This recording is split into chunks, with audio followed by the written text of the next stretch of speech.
Shalom Bapak Ibu, jumpa kembali dengan saya Pendeta Julius untuk memasuki persekutuan tengah minggu kita saat ini.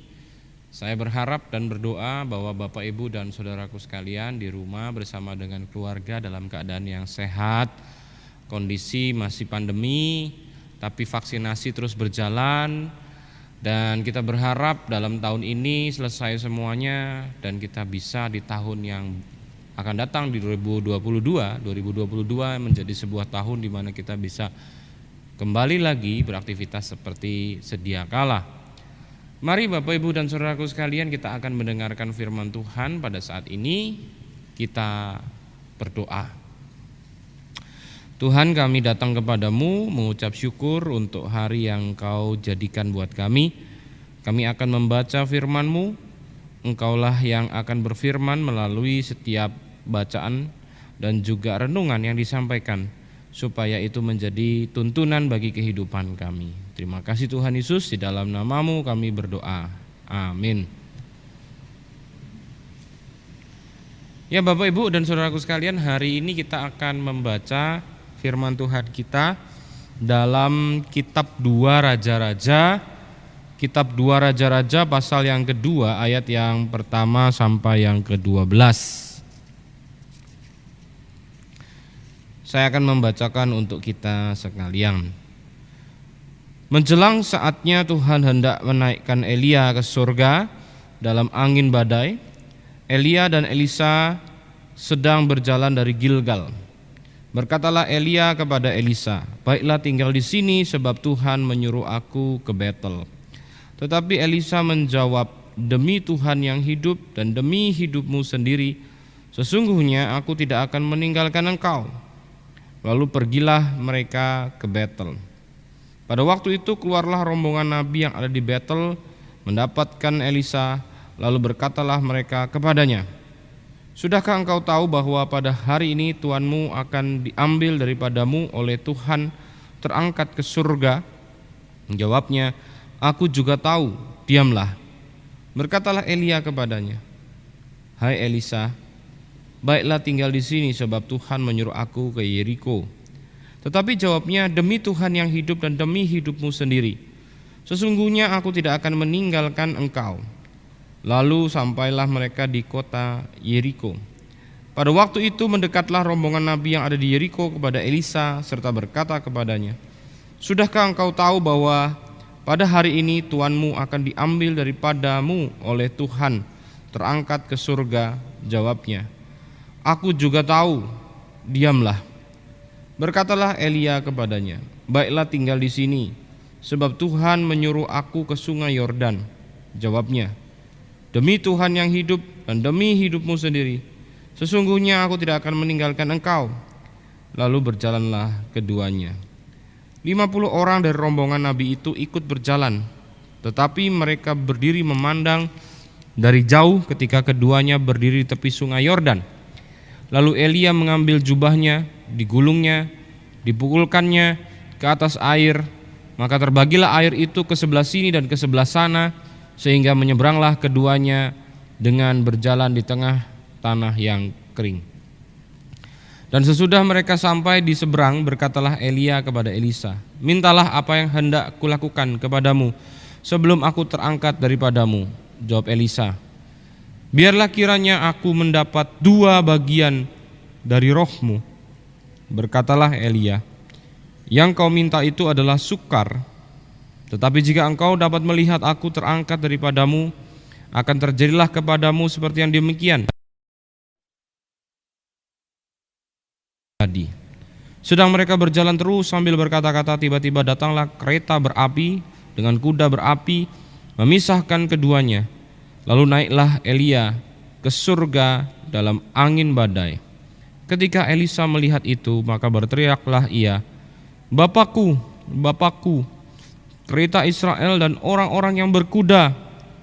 Kemudian tidak dilihatnya lagi, lalu direnggutkannya pakaiannya dan dikoyakkannya menjadi 2 koyakan. Demikian bacaan firman Tuhan kita. Bapak Ibu dan saudaraku sekalian, hari ini kita belajar firman ini dalam kerangka tema kepemimpinan. Jadi kita akan berbicara tentang kepemimpinan. Nah, berbicara tentang kepemimpinan, kepemimpinan itu adalah sesuatu yang pasti, harus ada. Sebab hidup dapat berjalan dengan baik kalau ada seorang yang melaksanakan kepemimpinan, fungsi kepemimpinan, seorang pemimpin. Sebab kalau ada komunitas sosial, ada sebuah lingkungan di mana ada banyak individu di dalamnya dan tidak ada satu orang atau kumpulan orang yang dipercaya untuk melaksanakan fungsi kepemimpinan, maka terjadilah di dalam sistem sosial itu segala tumpang tindih kepentingan dan segala hal yang menjadi buruk dan akan menghancurkan daripada komunitas sosial itu. Jadi penting sekali sebagai sebuah sistem sosial. Di tengah-tengah kehidupan kita tidak pernah bisa keluar daripada sebuah sistem sosial. Keluarga adalah sistem sosial yang terkecil, lalu kemudian RT, RW, dan selanjutnya sampai negara, sampai benua, sampai semua lintas wilayah. Pasti itu berisi individu-individu, dan individu-individu itu perlu seorang pemimpin atau lembaga kepemimpinan yang membantu melaksanakan pengaturan. Nah, jadi kita berbicara hari ini tentang kepemimpinan. Nah, berbicara tentang kepemimpinan di dalam kehidupan kerajaan Israel, siapakah pemimpin? Pemimpin yang pastinya kita pahami adalah Raja Israel. Betul, Raja Israel adalah pemimpin. Namun Bapak Ibu dan Saudaraku sekalian harus memahami bahwa kerajaan Israel kuno adalah sebuah kerajaan yang didasarkan kepada sistem teokrasi, di mana Tuhan dan agama menjadi keutamaan untuk dilaksanakan dalam sistem pemerintahan. Sehingga raja adalah mandataris daripada Tuhan, orang yang diberikan mandat bertanggung jawab melaksanakan kepemimpinan di tengah-tengah orang Israel. Sedangkan pemimpin sejati adalah Tuhan. Nah, bagaimana seorang raja dalam kepemimpinannya dapat mengerti apa maunya Tuhan, apa kehendaknya Tuhan, dan bagaimana berkomunikasi dengan Tuhan, adalah dengan bantuan dua fungsi, yaitu fungsi imam dan fungsi nabi. Imam menjadi pemimpin ritual menghubungkan komunikasi antara raja dengan Tuhan. Sedangkan nabi berbicara dengan Tuhan dalam segala karunia yang diberikan kepada mereka, entah melalui penafsiran mimpi ataupun dalam suara yang dapat mereka dengarkan ataupun penglihatan yang disampaikan kepada mereka dari semua media-media itu. Lalu kemudian seorang nabi memberitahukan kehendak Tuhan kepada raja. Jadi raja selalu didampingi oleh imam dan juga nabi. Nah, dalam hal ini Bapak Ibu dan Saudaraku sekalian, raja bisa saja kemudian mengikuti apa yang diarahkan oleh para nabi dan juga apa yang ingin disampaikan kepada Tuhan dapat diluluskan oleh Tuhan melalui bagaimana imam juga membantu memberikan komunikasi daripada raja kepada Tuhan. Nah, jadi ada 3 pribadi atau 3 fungsi yang berjalan sebagai satu kesatuan kepemimpinan di dalam kerajaan Israel. Nah, kenapa saya harus menjelaskan ini Bapak Ibu dan Saudaraku sekalian? Karena kita berbicara tentang sebuah detail keadaan di mana kepemimpinan berjalan timpang pada masa Elia. Elia menjadi seorang nabi, di mana waktu menjadi nabi, raja yang berkuasa di dalam kerajaan Israel adalah Raja Ahab.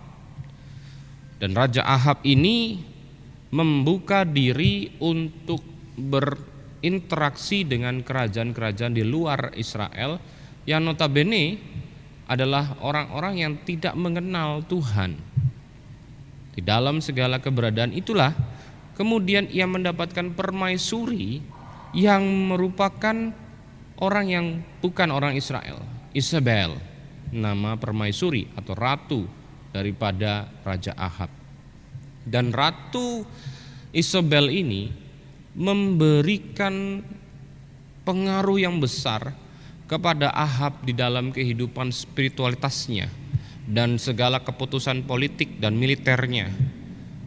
Dan itu sangat-sangat tidak seperti maunya Tuhan. Dan dalam hal ini Bapak Ibu dan Saudaraku sekalian, kepemimpinannya menjadi sebuah kepemimpinan yang tidak mengarah kepada maunya Tuhan. Siapa yang kemudian harus menasihatinya? Yaitu Nabi. Nabi Elia memberikan nasihat. Namun apa yang terjadi Bapak Ibu dan Saudaraku sekalian? Di dalam nasihat yang diberikan oleh Nabi Elia, Ahab tidak mengindahkannya. Malah ketika harus turun sebuah hukuman akibat daripada serongnya hati Ahab, maka yang dituduh menurunkan kemarau adalah Elia. Tidak mudah tentunya kalau menjadi seorang nabi menyampaikan hukuman, menyampaikan teguran Tuhan kepada raja dan orang-orang masyarakat pada umumnya, tidak mudah.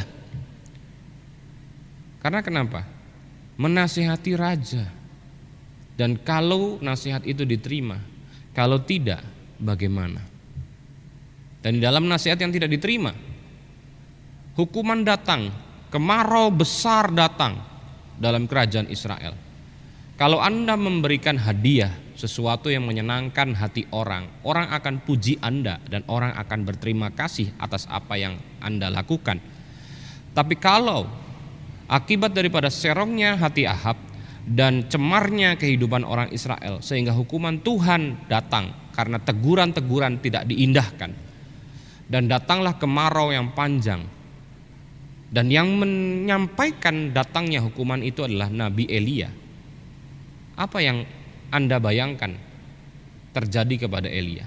Ya mungkin dicemooh orang. Bayangkan saja Bapak Ibu dan saudaraku sekalian, kalau kita ledengnya, ya, air pumpnya itu sampai 1 hari saja tidak mengalir, apa yang Anda akan katakan di dalam hati? Air kok gak keluar-keluar sih? Mau minum susah, mau masak susah, mau mandi susah. Itu baru 1 hari. Bayangkanlah kemarau ini datang tidak dalam masa 1 hari atau 1 bulan, tetapi dalam masa 1 tahun atau lebih. Air tidak ada, keluh kesah naik, dan yang disorot sebagai orang yang menurunkan kemarau siapa? Elia. Nah, di dalam hal itu Elia tetap dipelihara Tuhan, ya. Walaupun banyak cemooh, banyak amarah, banyak hal yang dituduhkan kepada Elia. Kita bagaimana melihat Elia di dalam karakter dirinya yang memainkan peran sebagai seorang pemimpin juga dalam keumatan Israel, sebab dialah yang menjadi penyambung lidah Tuhan kepada raja. Ia menunjukkan pribadi yang rela, setia, dan bertanggung jawab. Ia tidak lari, ia tidak mengaburkan kehendak Tuhan, pesan Tuhan disampaikan, dan ia rela untuk menerima tanggungan akibat daripada apa yang Tuhan kehendaki bagi kehidupan orang Israel. Dia terima. Sikap kepemimpinan yang luar biasa. Dan bagaimana ia tinggal di dalam pengasingan, mulai dari pengasingan di Sungai Kerit, mulai sampai lari masuk ke daerah Sarfat dan dipelihara oleh janda di Sarfat. Dan itu menjadi sesuatu yang kemudian dia rela tanggung semua, hidup di dalam pelarian, pengungsian sampai di beberapa tempat. Inilah pemimpin, orang yang betul-betul setia sama Tuhan, betul-betul mau ikut maunya Tuhan, betul-betul rela dan bertanggung jawab dalam setiap keputusan dan setiap tindakannya. Dan dia melakukan itu. Sehingga Elia menjadi seorang nabi yang sangat bermartabat di mata Tuhan dan di mata banyak nabi-nabi Tuhan yang lain. Dan dialah yang menjadi orang yang dipercaya menjadi kepala nabi-nabi pada masa itu. Perkumpulan nabi di Gilgal, perkumpulan nabi di Betel, perkumpulan nabi di Yeriko sangat hormat, sangat tunduk kepada Nabi Elia. Dia dihargai atas sikap kehidupannya yang luar biasa sebagai seorang pemimpin. Tidak takut, setia, rela menderita, bertanggung jawab, dan terus mengerjakan apa yang menjadi maunya Tuhan. Nah, itu hal yang baik daripada Elia. Perkaranya adalah kemudian pada masanya Elia harus beralih dari dunia ini untuk kembali kepada Tuhan, diangkat ke surga. Nah, peristiwa itulah yang sedang kita baca pada saat ini. Tentu tidak mudah bagi Elisa, sebab Elisa tahu siapa yang akan menggantikan fungsi kenabian Elia, yaitu dirinya. Dia melihat bagaimana sosok Elia begitu mengagumkan, sehingga pada waktunya ketika Elia akan diangkat naik ke surga, Elisa sangat galau. Dan bagaimana itu kita dapat saksikan di dalam bacaan firman Tuhan kita. Mulai daripada Gilgal, Elia sudah katakan, kamu tinggal di Gilgal, aku mau pergi ke Betel. Soal penurun alihan menjadi nabi udah pasti. Jadi gak perlu kamu ikut-ikut aku terus. Kamu sudah cukup layak. Tapi Elisa tidak merasakan bahwa dirinya layak.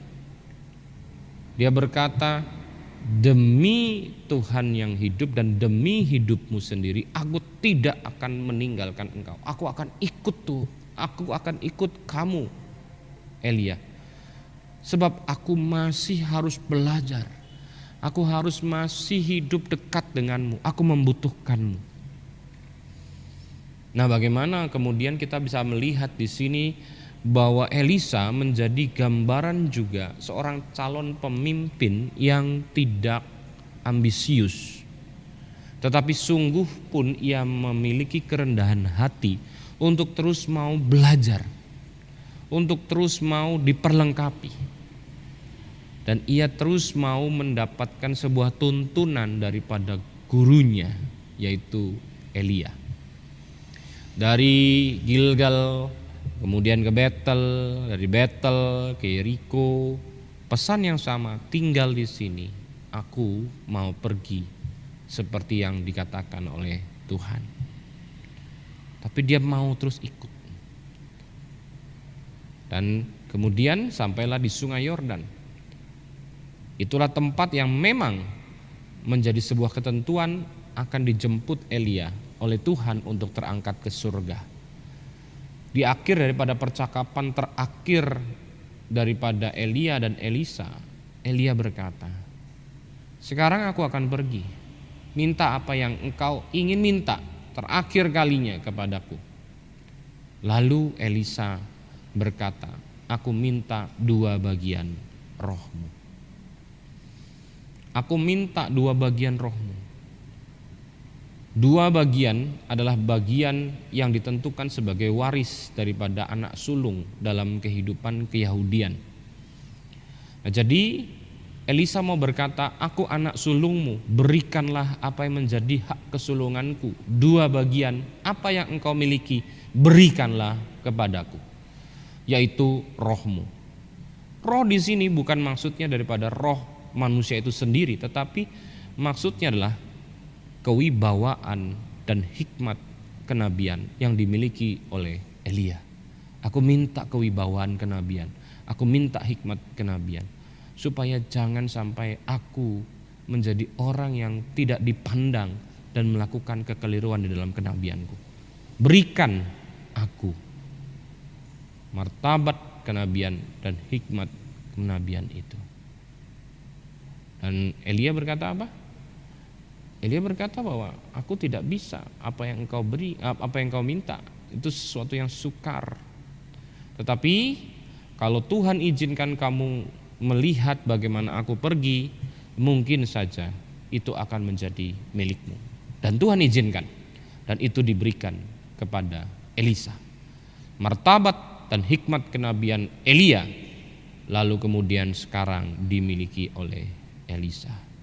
Nah, itu bagian firman-Nya. Apa yang kemudian kita harus masukkan dalam kehidupan kita? Bapak, Ibu, dan saudaraku sekalian, setiap kita adalah orang-orang yang diajak untuk menjadi pemimpin. Pemimpin terdekat kita adalah pemimpin kepada diri kita sendiri. Pemimpin kita yang terdekat mungkin adalah Anda semua, suami-suami yang menjadi pemimpin di dalam keluarga Anda. Pemimpin-pemimpin yang terdekat mungkin di lingkungan Anda dipercaya jadi RT, di dalam jemaat Anda dipercaya jadi aktivis, di dalam komisi-komisi ataupun menjadi penatua jemaat. Anda semua adalah orang yang dipercaya menjadi pemimpin oleh Tuhan. Nah, oleh karena itu belajarlah untuk menjadi seperti Elia. Di dalam Tuhan mempercayakan wibawa kenabian, martabat kenabian, ia melaksanakan fungsi kenabian sebagai pemimpin spiritual yang bertanggung jawab. Mau setia, mau tunduk kepada Tuhan dan rela menanggung akibat daripada segala ketertundukan. Bagaimana kemudian banyak suami-suami yang kemudian di dalam segala peliknya kehidupan dan peliknya mengatur rumah tangga, kemudian menjadi orang yang masa bodoh terhadap keluarganya. Bagaimana juga banyak pemimpin-pemimpin di lingkungan masyarakat dalam kondisi-kondisi yang mudah tentu menjadi pemimpin yang baik, tetapi di dalam segala perkara yang rumit lepas tangan. Di dalam gereja pun demikian. Ada banyak orang yang tidak sadar akan kepercayaan yang Tuhan berikan, baik sebagai aktivis, penatua, bahkan pendeta, di dalam segala keberadaannya yang Tuhan berikan sebagai anugerah, tapi tidak menjadi orang yang setia dan berjalan dalam kehendak Tuhan. Menjadi orang yang hanya hidup dalam cantelan-cantelan status pendeta, penatua, dan aktivis, tapi tidak melakukan tanggung jawabnya dan menyerahkan hidupnya sungguh-sungguh untuk jemaat yang dilayaninya dan Tuhan yang percaya kepadanya. Maka belajarlah para pemimpin yang sekarang sedang melaksanakan fungsi kepemimpinan daripada Elia, menjadi pemimpin yang betul-betul bermartabat dan berwibawa di dalam tuntunan hikmat Tuhan. Entah Anda sebagai kepala keluarga, pendeta, penatua, aktivis, RT, RW, siapapun Anda yang dipercaya sebagai seorang pemimpin, jadilah seperti Elia. Dan saya mau sampaikan juga, firman ini bukan hanya berkisah tentang Elia, tetapi juga penurun alihan kepada Elisa. Dan bagaimana seorang Elia boleh mempersiapkan Elisa. Jadi orang tua yang baik adalah orang tua yang mengajarkan kepemimpinan kepada anak-anaknya. Pendeta, penatua, aktivis adalah orang-orang yang menjadi pemimpin yang boleh mengajarkan fungsi kepemimpinan kepada jemaatnya, sehingga jemaat dan juga mungkin orang-orang muda di dalam gereja pada waktunya tidak menjadi enggan dan tidak menjadi takut di dalam melibatkan diri dalam pelayanan Tuhan. Dan begitu dalam lingkungan-lingkungan yang lain. Itulah yang dilakukan oleh Elia dan para penerus, orang-orang yang akan melaksanakan fungsi kepemimpinan lanjutan, yaitu Elisa pada masa ini. Saya mau sampaikan kepada kita, Elia tetap manusia ciptaan. Ia tidak pernah akan menjadi tidak terbatas. Usia akan tetap terbatas. Masa kehidupan akan tetap terbatas. Begitupun juga masa kepemimpinan. Maka harus ada regenerasi. Jangan tolak tongkat estafet generasi itu terlalu lama dan berkata bahwa aku tidak pernah siap. Mari kita sambut menjadi seperti Elisa. Di dalam segala kegalauannya, ia harus berkata bahwa aku akan meminta hal yang utama dalam hidupku. Hal yang utama yang harus kita minta adalah bagaimana aku diberikan roh yang akan menuntun aku menjadi orang yang berhikmat, bertanggung jawab dan setia, dan menghidupi teladan yang telah diberikan oleh para pemimpin terdahulu. Sehingga Elisa menjadi seperti Elia, bahkan lebih baik lagi Elisa melakukan kehidupan kenabiannya. Karena seorang Elisa meminta hal yang tepat kepada Tuhan dan Tuhan. Nah, jadi di sini kita boleh belajar ya kepemimpinan. Yang memimpin harus menjadi pemimpin yang rela, harus menjadi pemimpin yang melayani, harus menjadi pemimpin yang tunduk kepada Tuhan, harus menjadi pemimpin yang bertanggung jawab, dan harus menjadi pemimpin yang boleh melibatkan orang yang dipimpinnya sehingga boleh orang-orang itu belajar pada masanya, pada waktunya menjadi pemimpin yang meneruskan. Jangan menjadi orang yang post power syndrome yang tidak bisa lepaskan kekuatan kepemimpinan itu kepada regenerasi. Dan juga orang-orang muda, orang-orang lain yang belum melaksanakan fungsi kepemimpinan, Anda harus tahu bahwa kepemimpinan akan terus berganti. Usia terbatas, waktu hidup dan kesempatan memimpin juga terbatas. Maka orang lain yang belum menjadi pemimpin, orang-orang muda, siapkanlah dirimu supaya menjadi pemimpin-pemimpin yang baik. Terlibatlah, marilah minta juga kepada Tuhan roh hikmat dan juga martabat wibawa seorang pemimpin seperti yang diminta oleh Elisa. Ia meminta bukan nyawa musuhnya, ia meminta bukan dimudahkan kehidupannya, ia meminta bukan harta benda dalam kehidupannya, ia meminta dua bagian yaitu hikmat dan juga martabat wibawa kenabian. Dia meminta hal yang tepat, mintalah itu. Jadi ini firman untuk kita. Ingat sekali lagi, sebuah sistem sosial tidak pernah tidak ada. Setiap wilayah, setiap tempat pasti punya sistem sosial. Bahkan di dalam diri kita sendiri adalah sebuah kehidupan sosial yang perlu ditolong oleh fungsi kepemimpinan yang baik. Dan siapa yang akan melaksanakan fungsi kepemimpinan? Jangan tunjuk orang, katakan, aku pun mampu memimpin diriku, memimpin keluargaku, memimpin kehidupan jemaat yang dimana aku dipercaya menjadi pemimpin dan pelayan di sana, di dalam masyarakat. Karena Tuhan yang boleh pakai aku dan Tuhan yang akan memperlengkapi aku dengan segala sesuatunya. Ini firman untuk kita hari ini. Kita belajar tentang kepemimpinan. Tuhan Yesus memberkati kita. Amin. Nah, Bapak Ibu dan Saudaraku sekalian, melanjutkan daripada pertemuan kita saat ini, saya mau menyampaikan kepada Bapak Ibu dan Saudaraku sekalian bahwa dalam persekutuan tengah minggu kita yang akan datang, kita akan membahas hal-hal berkaitan tentang keselamatan. Jadi Bapak Ibu dan Saudaraku sekalian, nanti kita akan membahas tentang puasa, tentang dosa, tentang penderitaan, tentang lalu kemudian penebusan, dan kemudian kehidupan baru. Itu semua akan kita bahas. Dan yang menjadi sesuatu yang harus kita perhatikan adalah bahwa di tengah-tengah persekutuan minggu itu bukan saja saya yang akan menjadi pembicara, tetapi ada beberapa rekan pendeta yang lain yang akan melayani, menyampaikan firman pengajaran kepada kita, ya, yaitu pendeta Stefanus Lim dari GKI Marta Gereja dan juga pendeta Adon Syukmana daripada GKI Gatot Subroto Purwokerto. Mereka akan juga terlibat untuk menjadi pengajar untuk menyampaikan firman Tuhan dalam persekutuan tengah minggu kita. Oleh karena itu, tetap ikuti persekutuan tengah minggu kita dan mari bertumbuh di dalam pengajaran yang benar. Firman Tuhan bukan hanya manis didengar, tetapi firman Tuhan adalah firman yang seperti pedang bermata dua, menembus diri kita, membentuk diri kita.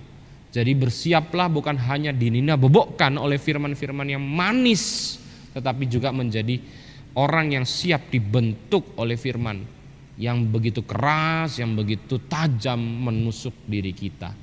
Biarlah Tuhan membentuk kita di dalam masa raya Paskah ini untuk menjadi pribadi-pribadi manusia Paskah yang semakin diperlengkapi, semakin diperbarui di dalam Tuhan. Tuhan Yesus memberkati. Sampai jumpa dalam persekutuan tengah minggu yang akan datang. Amin.